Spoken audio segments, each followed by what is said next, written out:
চরিত্র। কেউ যদি এই ভাগবতে শুধুমাত্র ভগবানের কৃষ্ণের কথাই নয়, এই ভাগবতের ভিতরে অপূর্ব সুন্দর রামচরিত্র রয়েছে। এই শ্লোকের ভিতরে বলেছে পুরুষাম রামচরিত্র শ্রবণই রূপ ধারায়ণ। যে মানুষ সকর্ণে ভগবান শ্রীরামের চরিত্র কথা শ্রবণ করে তার মনে সারল্য এবং প্রেম ভক্তির উদয় হয়। মনের ভিতরে যদি প্রেম ভক্তি এবং সারল্য ভাব কেউ এনে দিতে পারে, সে হলো শ্রীরামের অপূর্ব কথা রাম চরিত্র। রামচরিত্রের পদে পদে আছে শিক্ষা, যা আমাদের মানব জাতির জন্য কল্যাণ বয়ে আনে অনাবরত। রামচরিত্রের প্রত্যেক পদে পদে আমাদের শিক্ষা প্রদান করে, যেই শিক্ষা আমাদের কল্যাণ বয়ে আনে অনবরত। কৃষ্ণের ভগবান কৃষ্ণ অনুকরণীয় আর রামচন্দ্র অনুসরণীয়। একজন অনুকরণীয় আর একজন অনুসরণীয়। রামচন্দ্রের প্রত্যেকটি শিক্ষা আমাদের মানব জীবনে একান্ত দরকার। আসছে রামনবমী। তাই আজকের আমার আলোচ্য বিষয়বস্তু প্রভু শ্রীরামের অমৃতময় কথা। আসছে রামনবমী, বাংলার 23শে চৈত্র, ইংলিশ 6 এপ্রিল। এই দিনকে রামনবমী, পরম পবিত্র রামনবমী। শ্রীরামচন্দ্র ধরাধামে অবতীর্ণ হয়েছিলেন এই দিনে। তো এই রামচরিত্র আমাদের শ্রবণ করা একান্ত কর্তব্য। রামচরিত্রের ভিতরে এমন কিছু নেই যা নেই। প্রত্যেক পদে পদে শিক্ষা, সংসার, নীতি, শাস্ত্র, রাজ্য, ধর্ম কীভাবে পালন করতে হয় তা শ্রীরামচন্দ্রের কাছ থেকে শেখা একান্ত দরকার। রামচরিত্রের মধ্যে তার অপূর্ব শিক্ষা, কিভাবে একজন শুদ্ধ রাজা হতে হয়, কিভাবে একজন সকলের প্রতি জনদরদি রাজা হতে হয়, সকলের প্রতি যার অপার দৃষ্টি, যেন কেউ তার ন্যায় শাস্ত্রে কেউ যেন বাদ না পড়ে, সেই শিক্ষা যদি কেউ দিতে পারে তাহলে সে হলো প্রভু শ্রী রামচন্দ্র। নিজের প্রাণপ্রিয় সীতাকেও সে সবার মঙ্গলের জন্যে, তার প্রজাদের মঙ্গলের জন্যে নিজের প্রাণপ্রিয় সীতাকেও সে বনে পাঠিয়ে দিয়েছিলেন। কী করে রাজনীতি করতে হয় এই শিক্ষাও যদি কেউ পরিপূর্ণ দিতে পারে তাহলে সেও হলো প্রভু শ্রী রাম। বর্তমানে আমাদের ভয়ঙ্কর অবস্থা। সাধুদের কিভাবে সম্মান দিতে হয় দেখিয়েছিলেন প্রভু শ্রী রাম। ভগবান হয়েও এমন কেউ বাদ যায়নি যাকে সে প্রণাম করেনি। এমন কেউ বাদ যায়নি। যখন প্রভু শ্রী রামচন্দ্র বনবাসে যাবেন, যখন বনবাসে যাবেন তাকে বনবাসে পাঠালো কে? সবাই আমরা বলি মা কইকেয়ী। কৈকেয়ীর জন্যই তাকে বনে যেতে হলো। তা দেখুন, যদি তার জন্যও তাকে বনে যেতে হয়, রামচন্দ্রের শিক্ষা দেখুন কেমন করে সবাইকে জগতে ভালোবাসতে হয়, সবাইকে কেমন করে সম্মান দিতে হয়। রামচন্দ্র যখন বনে যাবে, তো তার 3 মাতা, কৌশল্যা, কৈকেয়ী আর সুমিত্রা, তো যখন কোথাও যায় মাকে তো প্রণাম করতে হয়। তো কারো যদি 3 মা থাকে, তাহলে সবার আগে প্রণাম কোন মা পাবে? বড় যে, সে বড় মা। তাহলে রামচন্দ্রের বড় মাকে না কৌশল্যা, একে সে তার গর্ভধারী মা, আবার 2 সে তার 3 মায়ের ভিতরে বড়। কিন্তু জানেন রামচন্দ্র কি করলেন? যখন বনে যাবেন তখন রামচন্দ্র মা কৌশল্যাকে প্রণাম না করে প্রথমে গিয়ে মা কৈকেয়ীকে প্রণাম করলেন। তিনি তো মেজ, এই প্রণাম তিনি কোনোভাবেই পায় না, বড়র দিক থেকেও পায় না, আবার গর্ভধারী মায়ের দিক থেকেও পায় না। কিন্তু আগে গিয়ে প্রণাম করলেন কৈকেয়ীকে। লক্ষণ ডেকে জিজ্ঞেস করলো, ও দাদা, তুমি নাকি ভগবান? সবাই বলে তুমি নাকি ভগবান। এই জগতে ভগবানের তো সূক্ষ্ম বিচার, কিন্তু তোমার তো কোনো বিচারই নেই। যে তোমাকে পাঠাচ্ছে বনে, আর তাকে গিয়ে আগে প্রণাম করছো, এ তোমার কেমন বিচার? উনি তো কোনোদিন প্রণাম পাই না। আরে প্রণাম করো মা কৌশল্যাকে, সে বড় মা, আর সে তোমায় গর্ভে ধারণ করেছে। দেখো তোমার মা কৌশল্যা কেমন কাঁদছে, আর কৈকেয়ী মা, সে তোমায় বনে পাঠিয়ে কেমন আনন্দ করছে। রামচন্দ্র বললেন, শোনো লক্ষণ, গর্ভে ধারণ করলেই কোনোদিন মা হওয়া যায় না। যায় কি? গর্ভে ধারণ করলেই মা হওয়া যায় না। ভগবান কৃষ্ণকে তিনি তো আবির্ভূত হয়েছে, তারপরও সবাই বলেন তিনি দেবকীর গর্ভে এসেছেন, কিন্তু কেউ কৃষ্ণকে দেবকী নন্দন বলে না, সবাই তাকে বলে যশোদানন্দন। তো আজ কি হলো জানেন তো? শ্রী রামচন্দ্র যখন মা কৈকেয়ীকে প্রণাম করেছে, লক্ষণ বলছে, একে কেন প্রণাম করলে? এ কোন বিধানে আগে প্রণাম পায়? প্রভু শ্রীরাম বলল, শোনো লক্ষণ, এ জগতে মা সেই হয় যে সন্তানকে শিক্ষা দেয়, যে সন্তানকে মানুষের মতো করে মানুষ করে, সেই হলো মা। চৈতন্য খরচার ভিতরে মহাপ্রভু বললেন, সেই মা যেই মা কৃষ্ণ কথা শেখায়, সেই পিতা যেই পিতা কৃষ্ণ প্রসাদ, সেই বন্ধু যে বন্ধু সাধু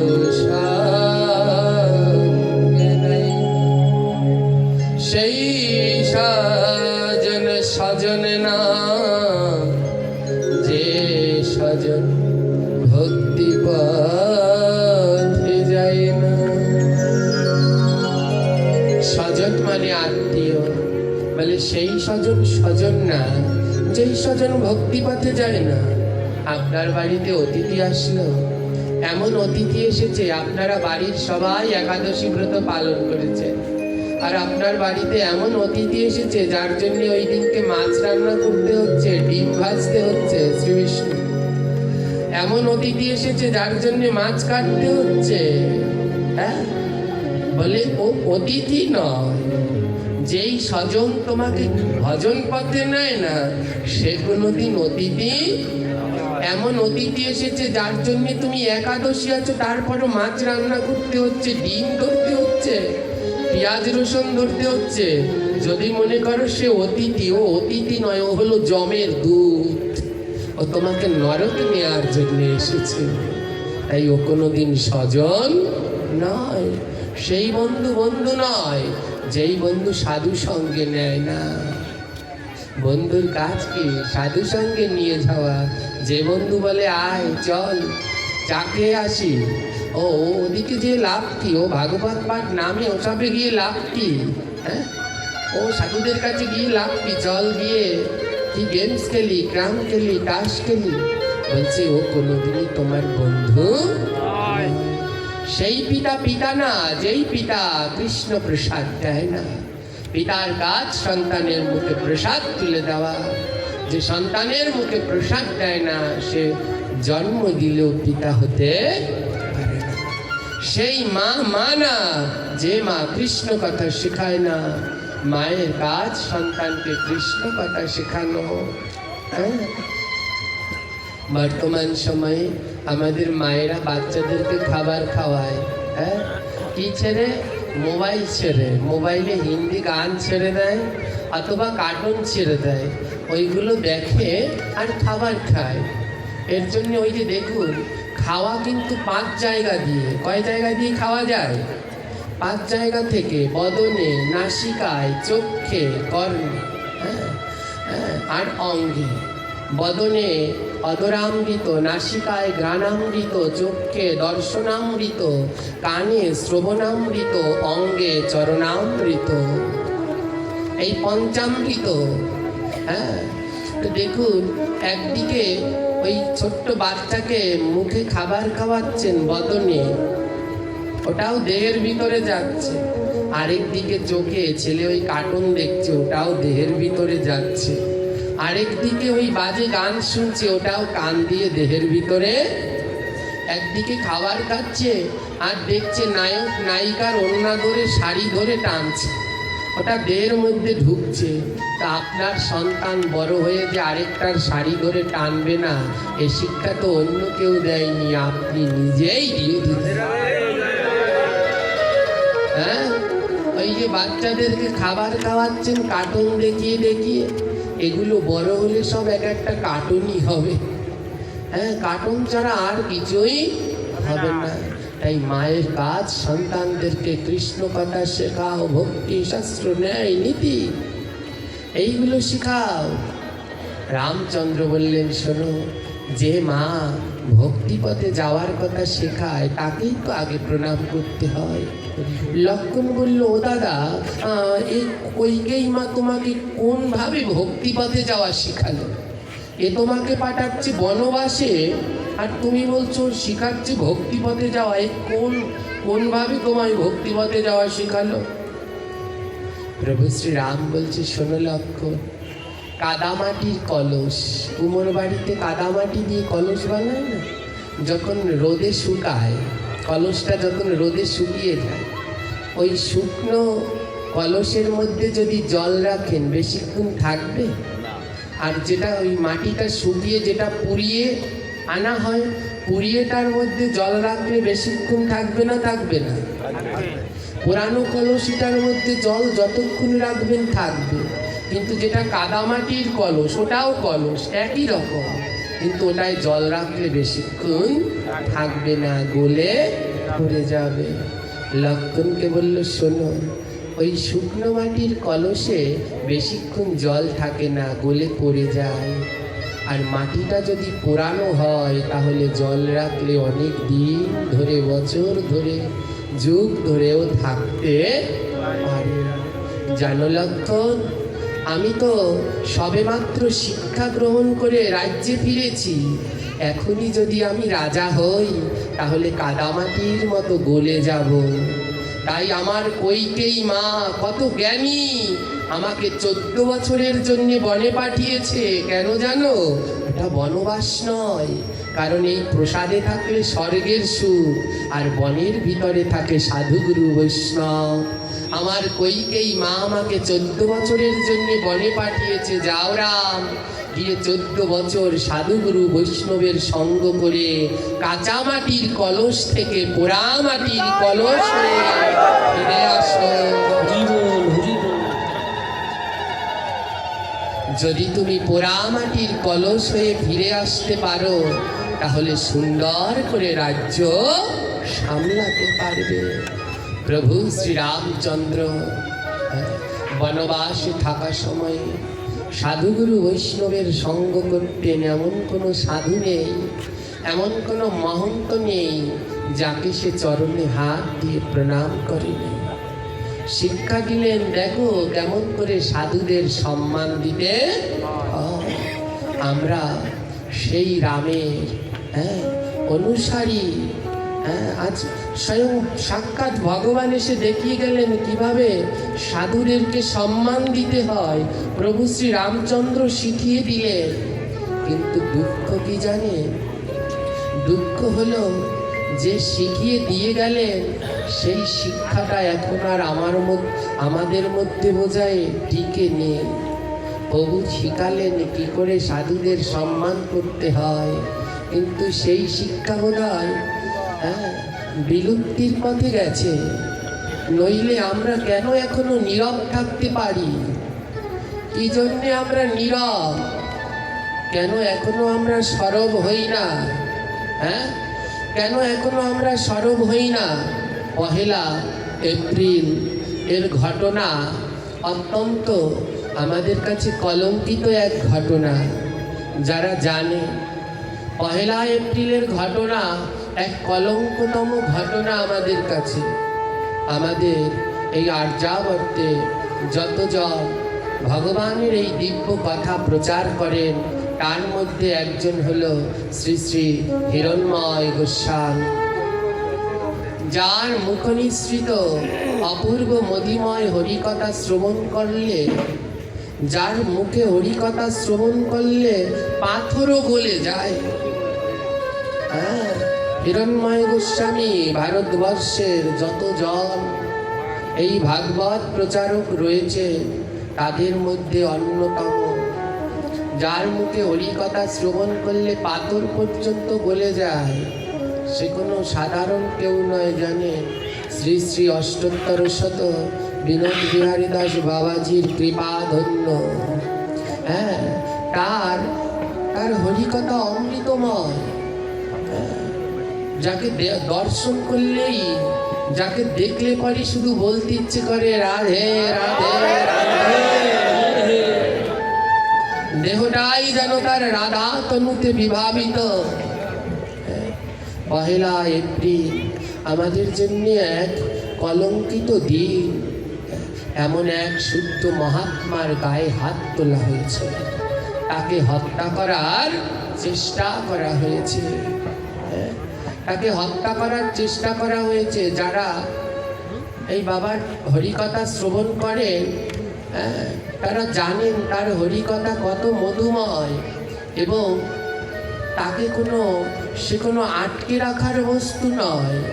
বাংলাদেশে যেমন গোপীনাথ ব্রহ্মচারী আর পশ্চিমবঙ্গে হিরণ্ময় গোস্বামী। সনাতনীদের উপরে একটা ফুলের টোক্কা লাগলেও এই দুইজন দুই প্রান্ত থেকে গর্জে উঠে, হুঙ্কার দিয়ে গর্জে উঠে।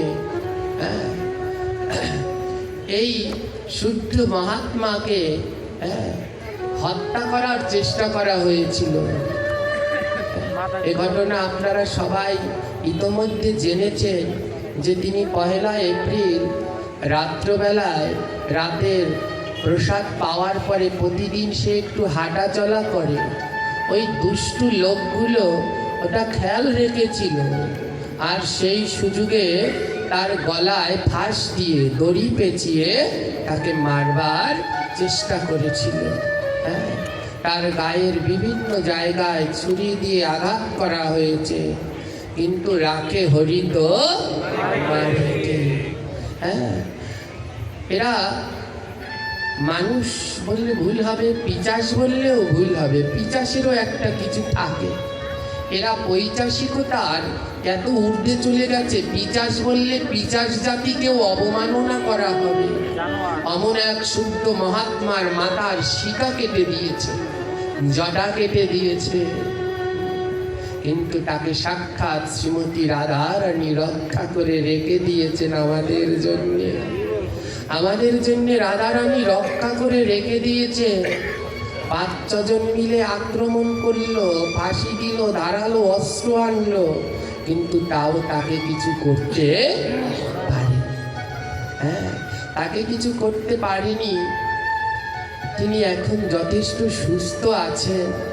হ্যাঁ, তা আমরা ভগবানের কাছে প্রার্থনা করি, তাকে যারা তার ওই কণ্ঠ রোধ করবার জন্যে তার কণ্ঠে দড়ি দিয়ে ফাঁস দেওয়ার চেষ্টা করেছিল, তোমরা যারা চেষ্টা করেছো শুনে নাও, যদি আমার এই কথা তাদের কান পর্যন্ত পৌঁছায়, যেই কণ্ঠকে তোমরা ফাঁস দিয়ে বন্ধ করার চেষ্টা করেছিলে, আমি প্রভুর কাছে অনাবরত প্রার্থনা করি, আমরা সমস্ত ভক্ত প্রার্থনা করি, যেই কণ্ঠকে বন্ধ করার চেষ্টা করেছিলে সেই কণ্ঠ শত নয়, হাজার নয়, লক্ষ নয়, অনন্ত গুণ শক্তি নিয়ে আবার ফিরে আসবে। অনন্ত গুণ শক্তি নিয়ে আবার ফিরে আসবে সত্য আর ন্যায়ের কথা বলবার জন্যে। কারণ সত্য আর ন্যায় কোনো সময় ঢেকে রাখা যায় না। ও কণ্ঠ আবার ফিরে আসবে, আবার দাঁড়াবে আমাদের সনাতনীদের পাশে। দুঃখ কি জানেন, যে ভারতবর্ষে 115 কোটি সনাতনী বাস করে, 80% যেখানে সনাতনী, আজ সেইখানে তুমুল ঝড় তোলার কথা। প্রত্যেক জনে এখানে যারা আছেন, ফেসবুক চালান সবাই, প্রত্যেক সনাতনীদের উচিত এই ঘটনাকে, এই যে ন্যাক্কারতম এক ঘটনা, এক সাধুর গায়ের উপরে হাত তোলা, তার শিকা কেটে দেওয়া, এর সবার উচিত এর তীব্র প্রতিবাদ জানানো। প্রত্যেকের নিজ নিজ আইডিতে গিয়ে এই তীব্র ঘটনার ঘৃণা জানানো একান্ত উচিত। যারা এগুলো করেছে তাদের প্রতি তীব্র প্রতিবাদ জানানো উচিত। কিন্তু দুঃখের বিষয়, আমরা একজনেও তা করি না, একজনে বললে ভুল হবে। যারা এই ভক্তিপথে আছে তারা ঠিক করছে, কত বউয়ের ছবি, শালির ছবি, কত কারো ছবি পোস্ট দিচ্ছেন, আর ওদিকে আমার ধর্মের গায়ে আঘাত করে আমার ধর্মের যারা কথা বলে তাদের কণ্ঠ রোধ করে দেওয়ার চেষ্টা করা হচ্ছে। তাদের জন্য তো লিখছেন না। এখনো সচেতন হন, এখনো সজাগ হন, নইলে সামনে ভয়ঙ্কর সময়। সব এখান থেকে দৌড়ে দৌড়ে ওখানে যাচ্ছেন, এবার ওখান থেকে লড়ানি দিচ্ছে, এবার কোনখানে যাবেন? সাবধান, যার যার জায়গায় শেষে থাকুক। এ আমার জন্মভূমি, এ আমার অধিকার, আমি এখানে সগর্বে থাকবো। যদি ওখানে থাকার হতো তাহলে ভগবান আমায় ওখানেই জন্ম দিত, এখানে আমায় জন্ম দিত না। তাই আমি এখানেই থাকবো, যে যান যান, আমি তো আমার শেষ নিঃশ্বাস পর্যন্ত এখানেই থাকবো। কারণ এটা আমার জন্মভূমি। এখানে যদি আমি ওখানের বাসিন্দা হতাম তাহলে প্রভু আমায় ওখানেই পাঠাতেন। তাই এখন সজাগ হন, এখন জাগুন, নইলে সামনে আরো ভয়ঙ্কর সময়। তার মতো এক আমি তো বলি সে একজন মহামানব, তার মতো এক মহামানবের গায়ে যদি হাত তুলতে পারে তাহলে আমরা তো অন্য কিছু, আমরা তো তাদের কাছে কিছুই নই। তাই সবাই যেন আমরা সজাগ থাকি, যেন এই শুদ্ধ ভক্তির প্রচারের ধারায় তাদের পাশে যেন আমরা সদা সর্বদা দাঁড়াতে পারি। সবাই যেন আমরা সেই দিকে লক্ষ্য রাখি। শ্রীরামচন্দ্র আমাদের কি শিখালেন? প্রভু শ্রীরামচন্দ্র শিখালেন সাধুদের, বৈষ্ণবদের কিভাবে সম্মান দিতে হয়। আমরা যেন সেইভাবে তাদেরকে যোগ্য সম্মান দিতে পারি। জয় জয় শ্রী নিতাই গৌর প্রেমানন্দ।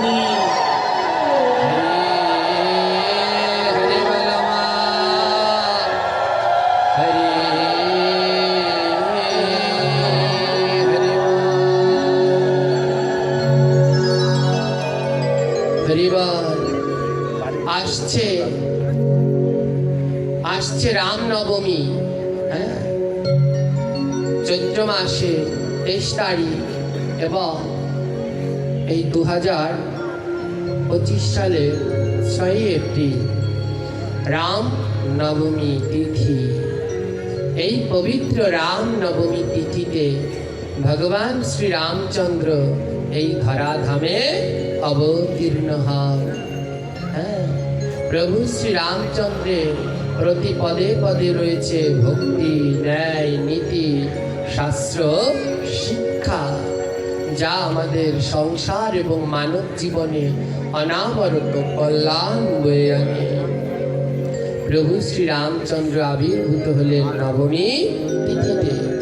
হ্যাঁ, এই দিন কিন্তু এই 23শে চৈত্র, এদিন কিন্তু একটি ব্রত। অনেকেই আমরা রাম নবমী সম্বন্ধে জানি না।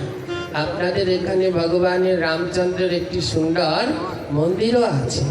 হ্যাঁ, এই রামনবমীর দিন অবশ্যই ব্রত পালন করতে হবে। এদিনকে উপবাস থাকবে। খনা তার বচনের ভিতরে কত সুন্দর করে বলেছেন জানেন? খনার একটি বচনের ভিতরে একেবারে বৈষ্ণব শাস্ত্রকে তুলে ধরেছে। খনা তার একটি বচনের ভিতরে একেবারে বৈষ্ণবীয় ব্রতগুলোকে সুন্দর করে তুলে ধরেছেন। খনা তার একটি বচনের ভিতরে বলেছেন, সনাতন ধর্ম হয় সর্বশ্রেষ্ঠ সার, ইহার মধ্যে 12 বার মান্য সবার। 12 বারের কথা শুনিস, ব্রতগুলো পালন করিস, শয়ন উত্থান পার্শ্ব মোরা, তাহার মধ্যে ভৈম ছোড়া, নির্জলাটা সবার সেরা। পাগলার 14 পাগলির 8, ইহা নিয়াই কাল কাট। 2 ছোড়া আর 1 ছুরির জন্মদিন, পালন করতে করিস না ভিন। ইহাও যদি না পারিস, ভগার খালে ডুইবা মরিস। একটা বচনের ভিতরে এত কিছু আছে, কল্পনা করতে পারবেন না।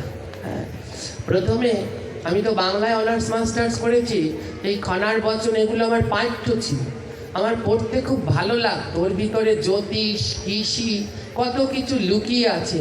এক সময় দেখলাম খনার বচনে শুধু জ্যোতিষ আর কৃষি নয়, খনার বচনের ভিতরে বৈষ্ণব তত্ত্ব সুন্দরভাবে লুকিয়ে আছে। বলছে সনাতন ধর্ম হয় সর্বশ্রেষ্ঠ সার, বলে এ হলো আদি ধর্ম, এ সার, এর আগে আর অন্য কিছু ছিল না। তাই বলছে সার একেবারে গোড়া।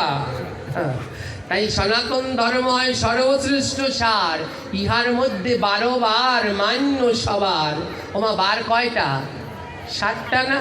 শনিবার, রবিবার, মঙ্গলবার, এইগুলো এই 7টা বার তো। হ্যাঁ, তো এই 7 বার, তো আমি প্রথমে হিসাব করে পাচ্ছিলাম না, তো বার হলো 7টা, তো ওখানে লেখা আছে কয়টা? 12 বার মান্য সবার। তো দেখলাম এখানে বার মানে ওই শনিবার, রবিবার, সোমবার, মঙ্গলবার, শুক্রবার ওই বার নয়। এখানে বার মানে হলো বরেণ্য। বার মানে বরেণ্য। আমাদের ধর্মে 12 জন বরেণ্য রয়েছে, এদেরকে বলা হয় দ্বাদশ মহাজন। হ্যাঁ, দ্বাদশ মহাজন স্বয়ম্ভু, নারদ, শম্ভু, কুমার, কপিল, মনু, প্রহ্লাদ, জনক, ভীষ্ম, বলির, বৈয়া, সুখী, বয়ম। এই দ্বাদশ মহাজন এ হলো সবার বরেণ্য। তাই খনা বলছে সনাতন ধর্ম হয় সর্বশ্রেষ্ঠ সার, ইহার মধ্যে 12 বার মান্য সবার। বলছে এই দ্বাদশ মহাজন সবার মান্য। যারা শিব পুজো করো তাদেরও মান্য, যারা কৃষ্ণ পুজো করো তাদেরও মান্য, যারা অন্য অন্য আছো বিভিন্ন তো মতাদর্শী, বলে সবাইকে এই 12 জনকে মানতে হবেই হবে। তাই 12 বার মান্য সবার, 12 বারের কথা শুনিস, ব্রতগুলো পালন করিস। বলছে এই দ্বাদশ মহাজন যা বলেছে সেইগুলো অক্ষরে অক্ষরে পালন করবে। হ্যাঁ, এই দ্বাদশ মহাজনের অপূর্ব বাণী আছে। হ্যাঁ, দেখবেন ইস্কন মন্দিরে গেলে একটা বই পাবেন, ছোট্ট বই, বললেই দিয়ে দেবে দ্বাদশ মহাজনের বাণী। পড়লে পরে বুঝতে পারবেন, দ্বাদশ মহাজনের উপদেশ পড়লে পরে বুঝতে পারবেন ওটা কত সুন্দর একখানা গ্রন্থ। ওই দ্বাদশ মহাজন আমাদের জন্য কি উপদেশ প্রদান করলো। তাই বলছে দ্বাদশ বারের কথা শুনিস, বলে ওই 12 জনার যা বলেছে সেগুলো শুনিস, ব্রতগুলো পালন করিস। বলে ওই 12 জন যা বলেছে তাদের কথা অনুসারেই চলবে, অন্য কারো কথা অনুসারে নয়। আর সনাতন ধর্মে যে ব্রত বিধানগুলো দেওয়া আছে সেইগুলো পালন করবে। হ্যাঁ, বলছে কি কি কি ব্রত? ব্রতের মধ্যে প্রথমেই আসে একাদশী। ব্রতের মধ্যে প্রথম কোনটা? একাদশী। ওটা না করলে রেহাই আছে? 8 থেকে 80 সমস্ত পাপের ভগবান ক্ষমা করবে, কিন্তু একাদশী না করলে সেই পাপের ক্ষমা করবে না, কিছুতেই করবে না। তাই সবাইকে একাদশী ব্রত পালন করা একান্ত কর্তব্য। হ্যাঁ, তাই সবাই একাদশী ব্রত পালন করবে। তাই খনা বলল যে কয়জন অসুস্থ, হ্যাঁ, অসুস্থ হলেও তাদের জন্যেও রেহাই নাই। কিন্তু খনা বলছে কেউ যদি গুরুতর অসুস্থ হও, ছোট বাচ্চা হও, বলে তারা সব কয়টা একাদশী না পারলেও এই কয়টা একাদশী করবা। কোনটা? শয়ন উত্থান পার্শ্ব মোরা, তাহার মধ্যে ভৈম ছোড়া, নির্জলাটা সবার। এগুলো সব একাদশীর নাম। খনা বচনে বললেন শয়ন উত্থান পার্শ্ব ভৈম নির্জলা। বলে যারা পারবে না, মোটে একাদশী করতে পারছো না, গুরুতর অসুস্থ ছোট বাচ্চা, তারা এই 5টা একাদশী অবশ্যই করবে। ওমা, এগুলো কি সবার জন্যে? জোরে বলবেন, সবার জন্যে? হ্যাঁ, যারা সুস্থ তাদের জন্যে নয়, যারা অসুস্থ তারা অন্তত এই 5টা একাদশী করবেই করবে। খনা বললেন যে এই 5টা একাদশী যে না করবে সে অসুস্থ হলেও ক্ষমা পাবে। হ্যাঁ, আর সবার প্রত্যেকটা একাদশী করা একান্ত কর্তব্য। তাই বললেন শয়ন উত্থান পার্শ্বমোরা, তাহার মধ্যে হ্যাঁ ভৈমছোড়া, নির্জলাটা সবার সেরা। বলে 5টা একাদশী করবে। এই যে জ্যৈষ্ঠ মাসে আসতে আছে নির্জলা একাদশী, ওটা সবার সেরা। আর কি বললেন? পাগলার 14, পাগলির 8, ইহানিয়াই কালকার। পাগলা বোঝে? আমাদের সনাতন ধর্মে একজন ঠাকুর আছে যাকে পাগলা বলা হয়, ভোলে বাবা, পাগলা বাবা। নাম কি তার? দেবাদিদেব মহাদেব। তাই বললেন পাগলার 14কে সংস্কৃততে বলা হয় চতুর্দশী। হ্যাঁ, অর্থাৎ শিব চতুর্দশী ব্রত পালন করতে হবে। হ্যাঁ, ওটাও ব্রত, ওটাও নির্জলা উপবাস থাকা কর্তব্য। তাই পাগলার 14 মানে শিব চতুর্দশী। শিব যদি পাগল হয় তাহলে পাগলিকে মা দুর্গা পার্বতী। পাগলির 8 মানে অষ্টমী, অর্থাৎ দুর্গা পুজোয় অষ্টমীতেও উপোস করতে হবে। করেন মায়েরা? করেন তো? বিভিন্ন জায়গায় আছে দুর্গা পুজোয় অঞ্জলি দিয়ে এসে তারপরে খাসির মাংস আর লুচি খায়। আছেন নাকি এই দলে? হ্যাঁ, মহা অপরাধ, এ কোনোদিন ক্ষমাই হবে না। হ্যাঁ, দুর্গা পুজোর অষ্টমীতে উপবাস থাকতে হয়। দেখবেন পরের দিন পঞ্জিকা খুলে দেখবেন পারণের টাইম আছে, অষ্টমীতে উপবাস। তাই বললেন পাগলার 14, পাগলির 8, ইহা নিয়াই কাল কাট। এই প্রত্যেকটা ব্রত যদি যারা নির্জলা পারবেন করবেন, না পারলে একাদশীর মতো করে ফল সবজি, হ্যাঁ, পালো, সাবু, এইসব দুধ, কলা, এসব ভগবানকে দিয়ে প্রসাদ করে তারপরে ব্রত করবেন। তাই পাগলার 14, পাগলির 8, ইহানিয়াই কালকার। 2 ছোড়া আর 1 ছুরির জন্মদিন পালন করতে করিস না ভিন। 2 ছোড়াকে জানেন? বলছে 2 ছোড়া আর 1 ছুরির জন্মদিন পালন করতে বলেছে। 2 ছোড়া হলেন ভগবান শ্রীকৃষ্ণ আর প্রভু শ্রীরামচন্দ্র। বলে এদের জন্মদিন অবশ্যই পালন করবে। আর এক ছুরি মানে শ্রীমতী রাধারানী। এই রাধারানীর রাধা অষ্টমী কোন মাসে হয়? ভাদ্র মাসের শুক্লপক্ষের অষ্টমী তিথি। নাম কি তার? রাধা অষ্টমী। হ্যাঁ, এই রাধা অষ্টমী করলে কি হয়? 1000 একাদশী করলে যেই ফল, একটা জন্মাষ্টমী করলে সেই ফল লাভ করা যায়। বুঝতে পেরেছেন?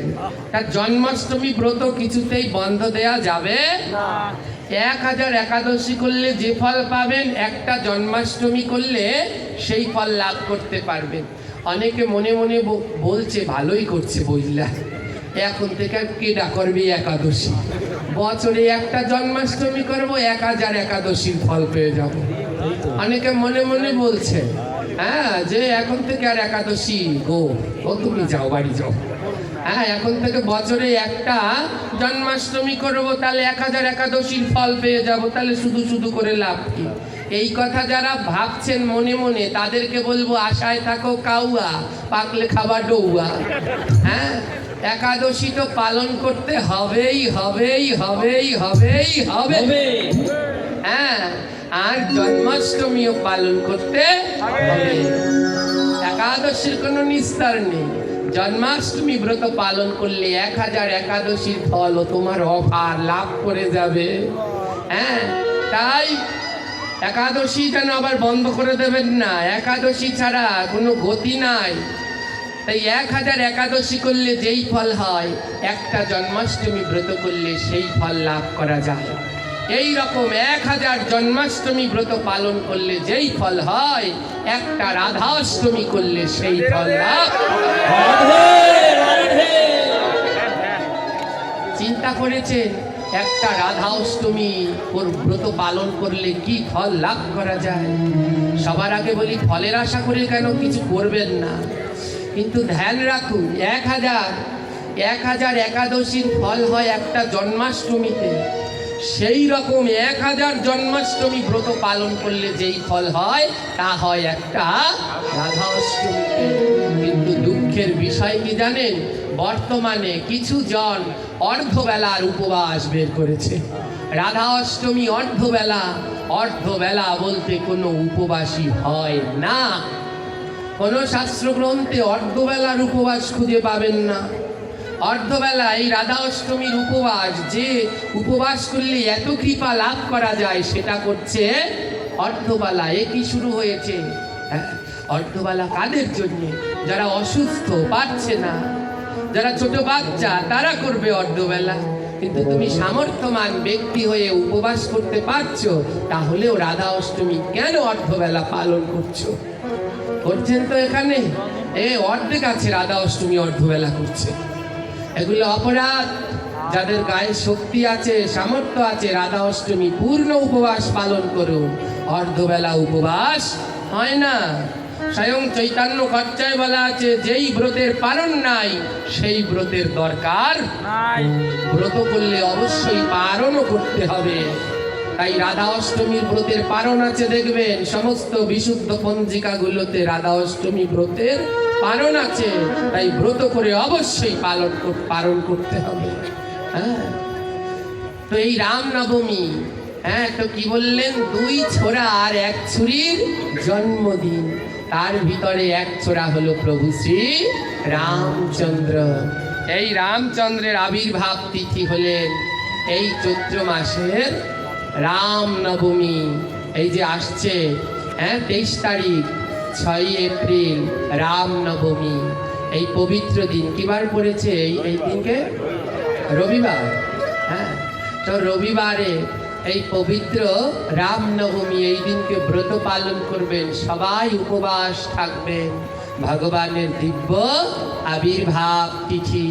হ্যাঁ, ভগবান এই পূর্ণ দিনে ধরাধামে অবতীর্ণ হয়েছেন। যার পবিত্র নামে দেহ মন সর্বস্ব পবিত্র হয়, সমস্ত পাপ তাপ দূরীভূত হয়ে যায়। হরি বল, হরি বল। প্রভু শ্রীরাম ব্রহ্মা তার দক্ষিণ অঙ্গ থেকে সৃষ্টি করেন মনুকে, আর তার বাম অঙ্গ থেকে সৃষ্টি হয় শতরূপার, যিনি আমাদের মানব জাতির পিতা এবং মাতা। মনু আর শতরূপা, মনু আর শতরূপা সংসার ধর্ম পালন করছেন।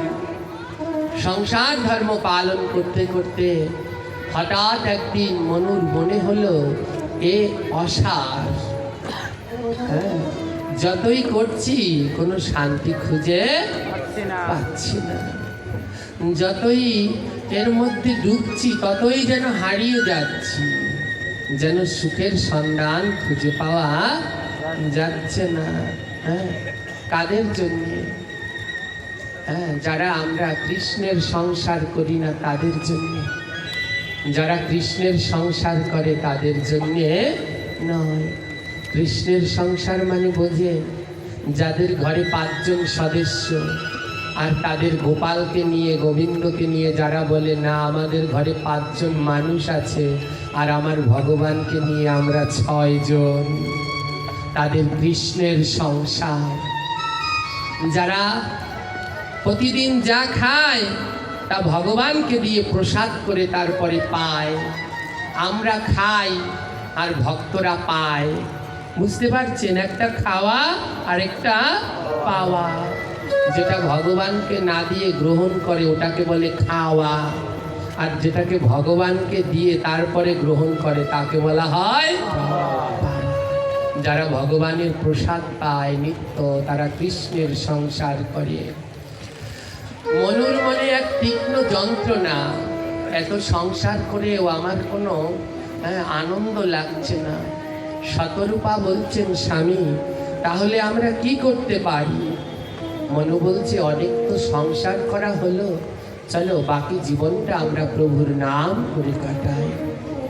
মনু আর শতরূপা তার সন্তানদের কাছে সমস্ত কিছু বুঝিয়ে দিয়ে বনের ভিতরে গিয়ে মনু আর শতরূপা শুরু করলেন তপস্যা। বলে এ মানব জীবনের উদ্দেশ্য কি? বলে প্রভুর শ্রীচরণ দর্শন করা। এ মানব জীবন তো তারই ধন্য যে আমার প্রভুর শ্রী চরণখানি দর্শন করতে পারবে। তাই একটু ত্যাগ তো সহ্য করতে হয়, একটু ত্যাগ তো সহ্য করতে হয়। আজ দুপুরবেলা আমার আরও একটা প্রোগ্রাম ছিল, ওখানে পাঠ করতে গিয়েছি। ওখানে ভয়ঙ্কর অবস্থা, ভয়ঙ্করের থেকেও ভয়ঙ্কর অবস্থা। ওই এলাকাটার নাম হলো হরিসেনা। কি সুন্দর নাম, হরিসেনা, হরিসেনা সব। হ্যাঁ, কিন্তু জানেন ওইখানে ওই এলাকায় অনেক ভক্ত আছে, কিন্তু ওই এলাকায় যে গুরুদেব আছে, ওখানের যিনি গুরুদেব, তিনি মাছ খায় এবং শিষ্যদেরকেও বলে যে অবশ্যম্ভাবীভাবে তোমরাও মাছ খাও। এবং শুধু মাছ খায় না, মাছ দিয়ে ভগবানকে ভোগ দেয়, মাছ দিয়ে ভগবানকে ভোগ দেয়, মাছের উপরে তুলসী পাতা দেয়। আর শিষ্যদেরকে বলে কি, যতদিন জিহ্বায় চাইবে ততদিন খাবে, যেদিন জিহ্বায় না চাইবে সেদিন আর খাবে না। গুরু যদি এই শিখায় তার শিষ্য কি করবে বলুন? হ্যাঁ, বলে যতদিন জিহ্বায় চাইবে ততদিন খাবে, যেদিন জিহ্বায় চাইবে না সেদিন আর খাবে না। গুরু বলে আমি তোমাদের গুরু, আমি খাই। হ্যাঁ, আমার যেদিন জিহ্বায় চাবে না সেদিন আমি বন্ধ করব, তোমরাও সেদিন করো। জিহ্বায়, আমার জিহ্বাটা হলো এই দেহের মধ্যে সব থেকে একটা দুষ্ট। আবার ওকে যদি বশে আনা যায়, এই দেহের মধ্যে সব থেকে মূল্যবান হলো জিহ্বা। হ্যাঁ, প্রসাদ পাওয়ার আগে একটা মন্ত্র আছে না? আছে তো? প্রসাদ পাওয়ার আগে একটা মন্ত্র আছে না? দুঃখ কি জানে, আমাদের ধর্মে, আমাদের পার্শ্ববর্তী ইসলাম ধর্মে ওই ভাইয়েরা যখন রোজা রাখে, রোজার পরে যখন ওরা ইফতার করে, ওদের একটা দোয়া আছে। 8 থেকে 80 সবাই ও দোয়া পারে। হ্যাঁ, ওদের খাবার খাওয়ার আগে কি বলতে হয় ওরা সবাই জানে, কিন্তু আমাদের প্রসাদ পাওয়ার আগে কি বলতে হয় 198 জনই আমরা প্রসাদ পাওয়ার মন্ত্রটা জানি না। এটা বড় দুঃখের। প্রসাদ দিল আর সব বসে পড়লাম। আমার মা ছোটবেলায় একটা কথা বলতো, ওই কথাগুলোর আমি মাঝে মাঝেই বলি। মা অনেক ওই কি বলে গ্রামের শাস্ত্র টাস্ত্র বলতো, তখন বুঝতাম না, এখন বুঝি। আমার মা ছোটবেলায় একটা কথা বলতো, পাইলাম থালে দিলাম গালে, পাপ পুণ্য নাই কোনো কালে। ওই থালে পেলাম আর গালে দিলাম, ওতে কি পাপ হলো না পুণ্য হলো? কিছুই আমাদের বোঝা হলো না। হ্যাঁ, প্রসাদ পাওয়ার আগে প্রসাদের মন্ত্র উচ্চারণ করতে হয়। যদি নিজে না পারি, যারা পারে তাদেরকে বলতে হয় একটু প্রসাদের মন্ত্র বলো। কিন্তু আমাদের ধৈর্য আর ধরে না, কোন সময় দেবে আর কোন সময় দৌড়ে যাব। হ্যাঁ, প্রসাদের পাওয়ার সময় কি বলতে হয়?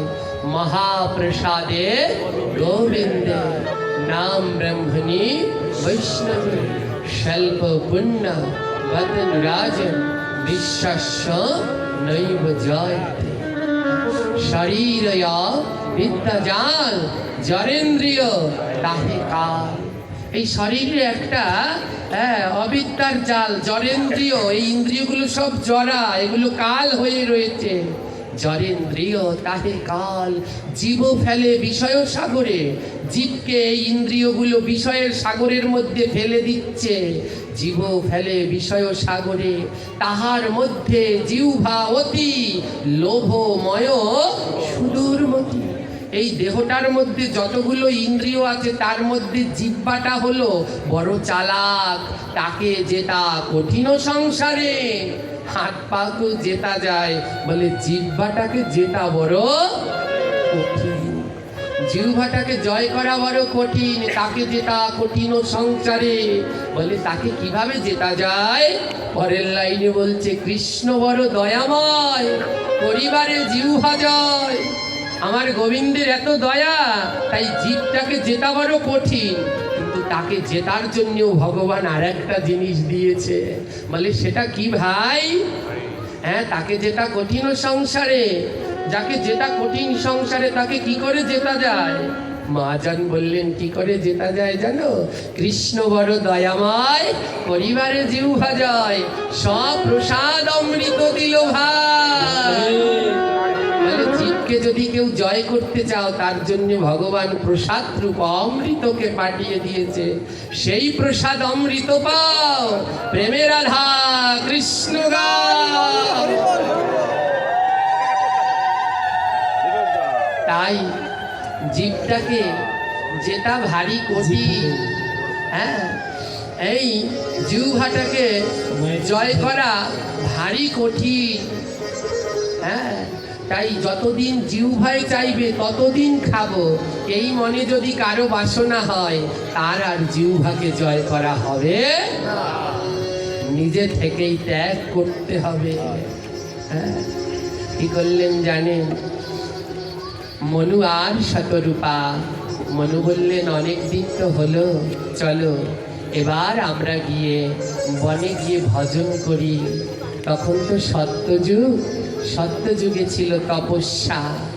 সত্যযুগে ভগবানকে পাওয়ার জন্য কি ছিল? তপস্যা করতে হতো। আর কলিযুগে ভগবানকে পাওয়ার জন্য কি করতে হয় বলুন তো মায়েরা? জোরে বলবেন। কলিযুগে ভগবানকে পেতে কি লাগে? সত্যযুগে পেতে লেগেছে তপস্যা, হাজার হাজার বছর ধরে তপস্যা। ত্রেতা যুগে ভগবানকে পেতে লেগেছে যজ্ঞ। কি বড় বড় যজ্ঞ হতো, অশ্বমেধ গোমেধ, কত বড় বড় যজ্ঞ। হ্যাঁ, দাপর যুগে ভগবানকে পেতে হতো পূজা, পূজা অর্চনার মধ্যে। হ্যাঁ, পূজা মানে এখন যে পুজো দেন, এই হাসি ঠাট্টার পুজো নয়। রাম মহাভারত পড়ে দেখবেন, কৃষ্ণ তার ছেলের কুষ্ঠরোগ হয়েছিল, কৃষ্ণের পুত্রে। সেই কুষ্ঠরোগ থেকে মুক্তি পাওয়ার জন্য ভগবান কৃষ্ণ সূর্য পুজো করিয়েছিলেন। সেই সূর্য পুজোর ব্রাহ্মণ আনিয়েছিলেন মিশর থেকে। কোথা থেকে ব্রাহ্মণ আনিয়েছে? প্রশ্ন, কৃষ্ণের সময় কি ভারতবর্ষে ব্রাহ্মণ ছিলেন না? মিশর থেকে ব্রাহ্মণ আনিয়েছে। এখন তো মিশরে গেলে সনাতনী কেউ পাবেন না, কিন্তু এক সময় মিশরে সনাতনীতে পরিপূর্ণ ছিল। আর মিশরে যারা বাস করতো এরা ছিল সূর্য উপাসক।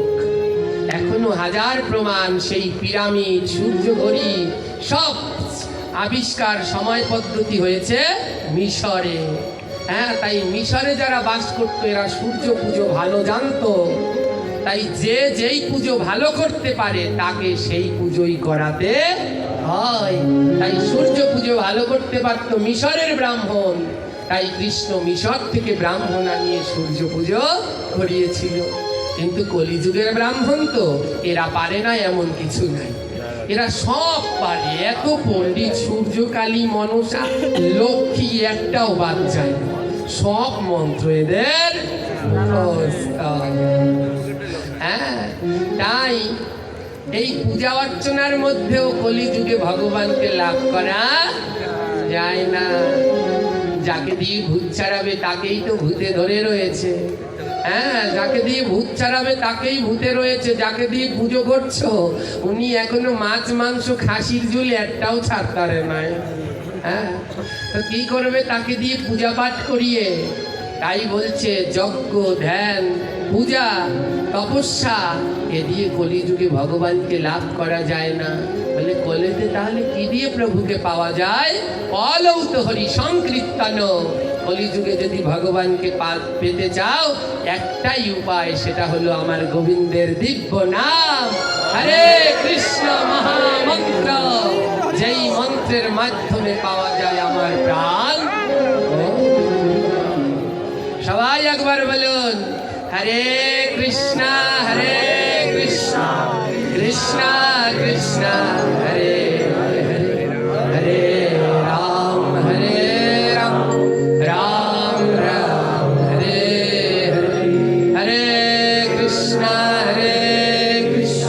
কৃষ্ণ কৃষ্ণ হরে হরে, হরে রাম রাম রাম হরে।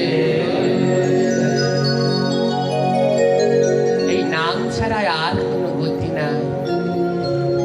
তাই কলিযুগে এই নাম দিয়েই ভগবানকে পেতে হবে। জয়নিতাই, এই মানব জীবনের উদ্দেশ্য কি? ভগবানের সেই দুর্লভ চরণ দর্শন করা। মনু শতরূপাকে বলছি, শতরূপা অনেক তো সংসার করা হলো, এবার আমাদের উচিত ভগবানের সেই চরণে শরণাপন্ন হওয়া। চলো আমরা দুজনে মিলে বনে গিয়ে ভগবানের তপস্যা করি। মনু আর শতরূপা প্রবেশ করলেন গভীর বনে, আর দুজনে মিলে শুরু করলেন ভগবানের গভীর তপস্যা। কত বছর ভগবানকে ডাকলেন জানেন? ৩৬,০০০ বছর। কত বছর ডাকলেন? ৩৬,০০০ বছর ধরে ভগবানকে, শ্রী নারায়ণকে ডাকতে লাগলো। নম নারায়ণ নারায়ণ নারায়ণ হরি, নারায়ণ নারায়ণ হরি, নম নারায়ণ নারায়ণ নারায়ণ হরি, নারায়ণ নারায়ণ নারায়ণ হরি, নম নারায়ণ নারায়ণ নারায়ণ হরি, নারায়ণ নারায়ণ নারায়ণ হরি, নারায়ণ নারায়ণ নারায়ণ হরি, নারায়ণ নারায়ণ নারায়ণ হরি,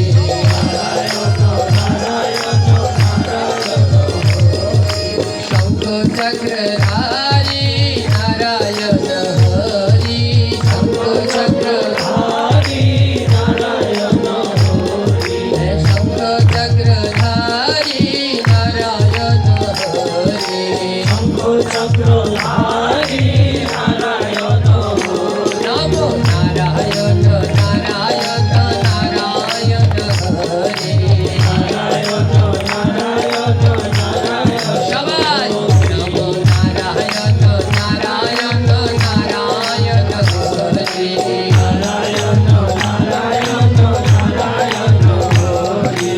মা, নারায়ণ হরি নাম বলতে কি খটকা লাগে? জোরে বলবেন, খটকা লাগে? তাহলে কেন বলছেন না? অর্ধেকেরই তো মুখ বন্ধ। যৎ শ্রবণাম তৎ কীর্তনাম, যেমন শুনতে হবে তেমনি মুখে কীর্তনও করতে হবে। তাই কারো মুখ বন্ধ নয়, সবাই একটু বদন খুলে বলুন তো, নমো নারায়ণ নারায়ণ নারায়ণ হরে নারায়ণ নারায়ণ নারায়ণ নমো নারায়ণ নারায়ণ নারায়ণ হরে নারায়ণ নারায়ণ নারায়ণ হরে। এই কয়েকদিন আগে হয়তো ওইখানে পাঠ করে গেলাম না, তখন আপনাদের মনে নেই, ভুলে গেছে। আমাকে কেমন ভালোবাসেন এ আমি বুঝতে পারছি। আমাকে তো করলার মতো ভালোবাসে, তাই না? তাহলে আমার একটা কথাও মনে নাই। তো বললাম যে ভগবানের নাম করার সময় হাত গুটিয়ে রাখতে নেই, হাতে কি করতে হয়? একজনেও তো করতালি দিচ্ছেন না, করতালি কে দেবে? আমার ঠাম্মা। তাহলে দিন সবাই